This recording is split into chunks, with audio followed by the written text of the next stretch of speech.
Hello बच्चों, welcome to my channel हिसाब mathematics. बच्चों, आज की क्लास में हम बाइनोमियल थ्योरम के बारे में डिस्कस करेंगे। ये हमारे क्लास 11th का टॉपिक होता है और देखेंगे पहले कि हमारा बाइनोमियल क्या होता है। बाइनोमियल हमारा क्या होता है इसको पहले देख लेते हैं।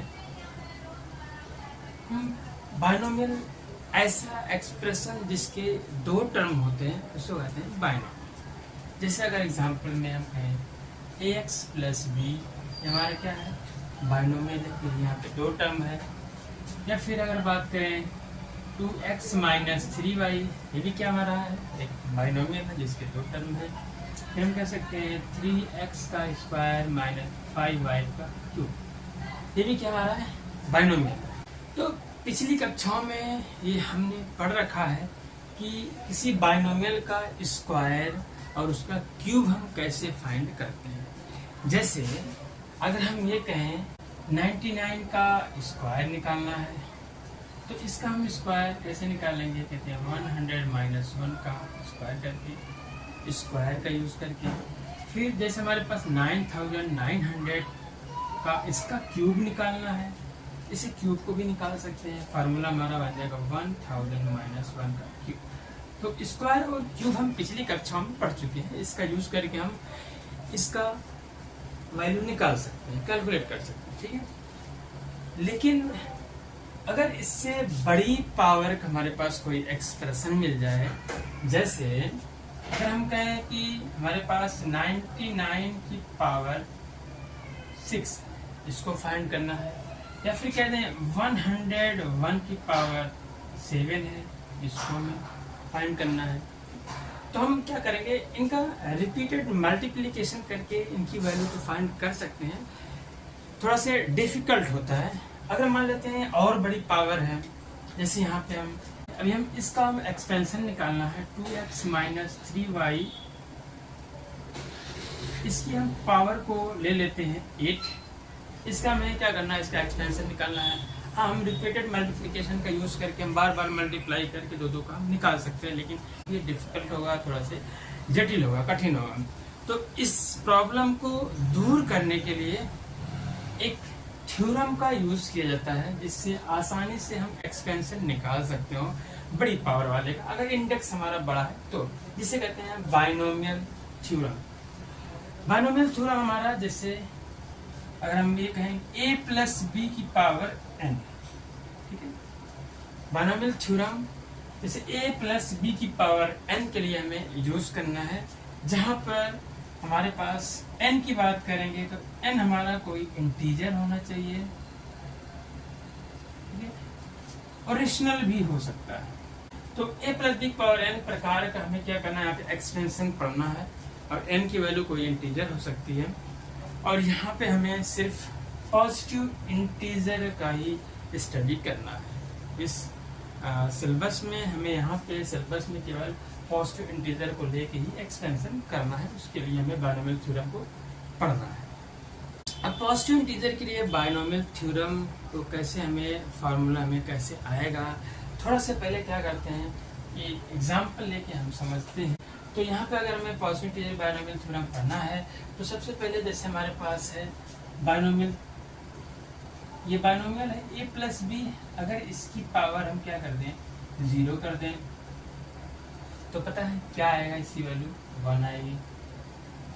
फिर इसके बाद हम कहें a प्लस बी, इसकी पावर 1 कर दें तो यहाँ पे वैल्यू a प्लस बी आ जाएगी। या फिर अगर a प्लस बी का स्क्वायर निकाल लें तो a square plus 2ab plus b का स्क्वायर आ जाएगा। तीसरा a प्लस b का अगर हम होल क्यूब कर दें, इसका जो एक्सपेंशन करेंगे हमें पता होता है क्या आता है, हमें पता है a का cube plus 3a square b plus 3ab का स्क्वायर प्लस b का क्यूब, ये हमारा आ जाता है। फिर अगर हम a प्लस बी अगर इंडेक्स को बढ़ा लें 4 कर लें, पावर को 4 कर लें, तो इसका निकालना होता है a प्लस बी का होल क्यूब। फिर अगेन यहाँ मल्टीप्लाई कर देंगे a प्लस बी का, ठीक है, a प्लस बी का होल क्यूब पता है, फिर a प्लस बी का मल्टीप्लाई करेंगे तो यहाँ हमारा क्या आ जाएगा, यहाँ पे आ जाएगा ए की पावर 4 प्लस 4 ए का क्यूब बी प्लस 6 ए का स्क्वायर बी का स्क्वायर प्लस 4 ए बी का स्क्वायर प्लस उसके बाद हमारा बी का ए बी का क्यूब आ जाएगा, तो बी की पावर 4। तो यहाँ पर हमारा ये एक्सपेंशन जो पावर 4 तक का हमने एक्सपेंशन निकाला है। अब यहाँ पे हमें क्या देखना है, अगर यहाँ पे देखें कि हमारे पास यहाँ पे देखें इंडेक्स हमारा क्या है, मतलब घात कितनी है, इंडेक्स कितना, पावर कितना है, तो 0 है। यहाँ पे जो इंडेक्स हमारा लिया गया है वो क्या है, 0 है। तो यहाँ पर नंबर ऑफ टर्म कितने हैं, जब हम इसको एक्सपेंशन करेंगे तो 1 टर्म है, तो हमारे पास टर्म जो है केवल 1 है, ठीक है। फिर अगेन इसको देखेंगे तो यहाँ पे हमारे पास कितने हैं, 2 टर्म है, और कितनी पावर है, यहाँ पे इंडेक्स या अगर हम पावर कहें तो कितने हमारे पास है, 1 है। तो इसके हिसाब से यहाँ पे टर्म कितना हमारे पास आएगा, 2 टर्म। अगेन यहाँ पे देखेंगे हमारे पास जो a प्लस बी का होल स्क्वायर, इसमें 3 टर्म है, लेकिन इंडेक्स कितना है, 2 है। यहाँ पे इंडेक्स देखेंगे तो 2 है, लेकिन टर्म हमारे पास यहाँ पे आएगा 3 टर्म। यहाँ देख रहे हैं कि हमारे पास इंडेक्स जितना है उससे +1 टर्म आ रहे हैं।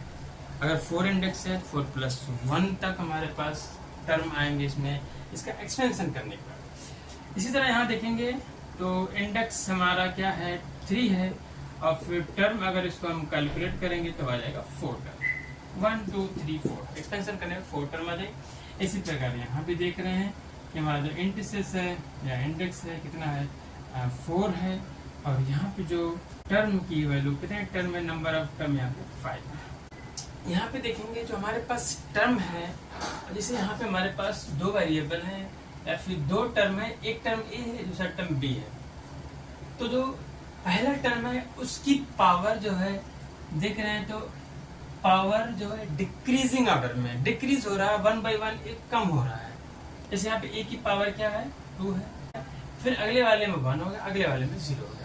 और फिर जो हमारे पास दूसरा टर्म है बी, दूसरे टर्म की जो पावर होगी वो क्या होगी, इंक्रीजिंग ऑर्डर में होगी।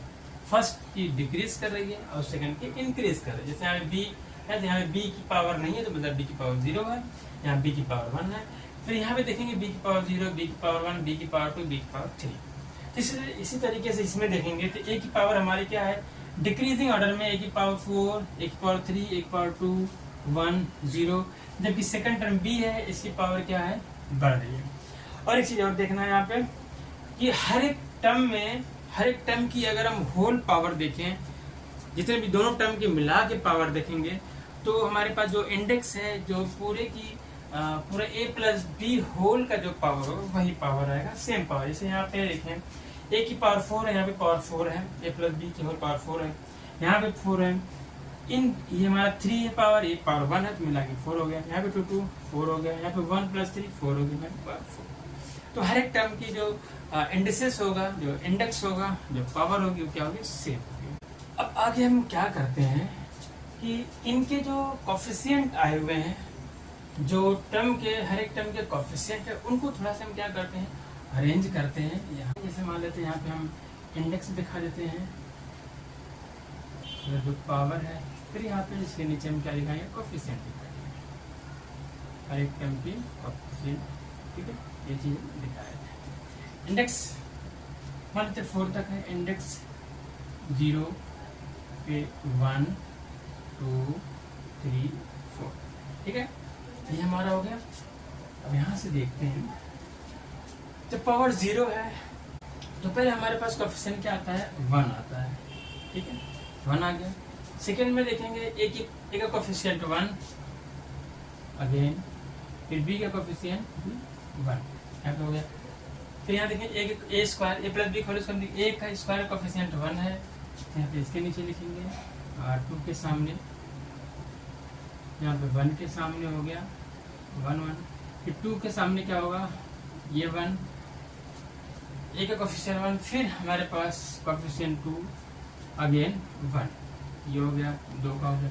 फिर तीसरा A plus B whole cube, coefficient A cube का 1, तो यहाँ शुरू 1 हो गया। फिर ए स्क्वायर बी का 3, इसके बीच में 3, फिर ए बी स्क्वायर का 3, ये हो गया 3, बी क्यूब में क्या हो गया 1, तो यहाँ पर लिख देंगे 1, ये हो गया। और फिर जब ए प्लस बी के पावर 4 का कोफिशिएंट देखेंगे तो यहाँ पे ए पावर 4 का कोफिशिएंट क्या है 1 है, या 1 आ गया। ए क्यूब बी का इसके बीच में 4, अगेन 6, फिर अगेन 4, फिर अगेन 1।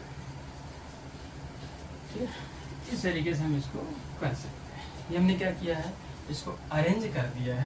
तो इसको हम देखते हैं कि क्या और भी इसके नेक्स्ट रो जो हैं कैसे हम फाइंड करेंगे।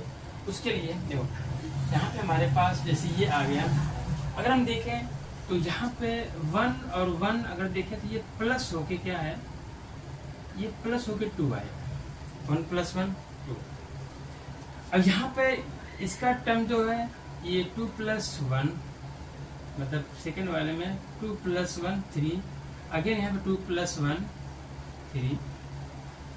ठीक है, जब सेकेंड इसके नेक्स्ट का बनाना है 3 का, तो ये हमारा जाएगा 1 + 3 4, अगेन 3 + 3 6, अगेन 3 + 1 4।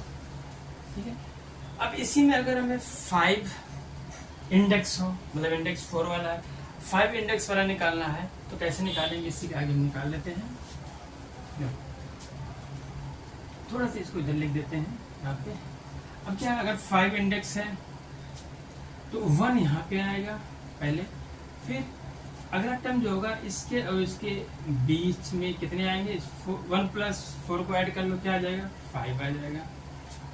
फिर इसके बाद का 6 + 4 क्या हो जाएगा 10 हो जाएगा, 6 + 4 क्या हो जाएगा अगेन 10 हो जाएगा, और 4 + 1 अगेन क्या जाएगा 5 हो जाएगा। फिर इसके बाद 1 2 3 4 5 6, 5 इंडेक्स का 6 टर्म आएंगे, जिसके लिए सब कोफिशिएंट हो जाते हैं।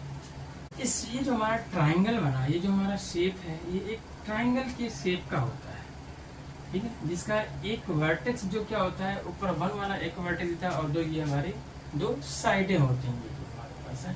तो ये इसलिए इसको हम ये ट्राइंगल, इसलिए इसको हम पास्कल्स ट्राइंगल बोलते हैं। और पास्कल्स ट्राइंगल का यूज करके हम कुछ हद तक कुछ पावर का हम एक्सपेंशन कर सकते हैं, और उसका हम एक एग्जांपल देखेंगे नेक्स्ट वीडियो में। देखेंगे कि पास्कल्स ट्राइंगल क्या होता है, और उसका यूज करके हम कैसे बड़ी पावर वाले या जो हायर पावर वाले होते हैं उनका कैसे हम एक्सपेंशन फाइंड करते हैं। ओके बच्चों, आज का लेक्चर हमारा यहीं तक। Have a nice day, take care.